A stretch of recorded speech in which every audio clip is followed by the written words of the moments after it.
Hi guys, good morning, good morning, good morning, good morning mga kalamon at kapatay gutom. Samahan nyo nga akong i-voice record tong aming pagmumukbang ni Vlogger Girl nyo. Nga kayo at sa umpisa pa lang nauutal na ako at nabubulol. Ako dyan ng tinapay kagabi dahil nagkikribing nga ako ng tinapay. Kung nga dyan kay Vlogger Girl nyo, magmukbang tayo ng bread.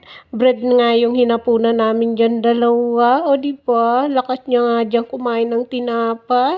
Siyempre, hindi ko yan dyan binigyan ng binili ko na parang may chocolate na palaman. Ayan nga, pinapakita ko sa inyo. Nga sa kanya dyan ay parang mamoon, yung malambot. Sabi ko nga sa kanya dyan, ang bango-bango nga. Nga itong i-voice record mga kalamon dahil nga nanonood kami dyan ng balita. Hindi ko nga sa dyan napahinaan. Copyright tayo, kaya binoice record natin to. Ito pa naman ang ayaw ko sa lahat, yung voice record. O nga dyan si Vlogger Girl nyo, pwede ba kako? Pahingi naman ako niyan. O nga sa dyan, sabi ko nga sa kanya, akin lang to, walang tiyayo. Char! Ulihan, binigay ko rin sa kanya lahat yan. Kumagat nga lang ako dyan na konti. Tapos, binigay ko na sa kanya lahat yan na parang mamon. Ngayon mga kalamon. So, ayan nga, tap forward nga, nandito na nga ako sa pangalawang video.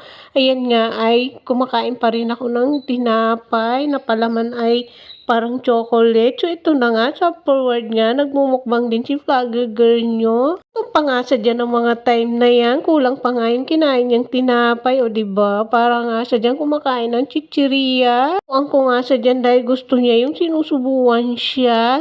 Ako nga mga kalamon, tao lang yung kinusubuan, bata lang yung hinusubuan, yung pala pati pala yung baby dog sinusubuan. Char! Ganyo kasi guys, hindi yan kumakain mag-isa, maliban na lang kung may pagkain niya at may sabaw, kakain siya ng mag-isa. Isang ulam na ganyan lang, susubuan mo talaga siya, baka naman kasi magsuka siya ng dila. Yan ni Mami Chang, kisa naman magsuka yan ng dilaw, subuan mo na lang. Linalandi ko nga sa dyan, sabi ko nga niyan mga kalamon. Nga kami niyan, sabi ko, hinugasan ko nga siya dyan dahil nga sa labas. So, ayan nga, ang bango-bango niya nga dyan. Naglalandian nga kami dyan. Nga kami ng time na yan ng balita. Sabi ko nga dyan, bye-bye na.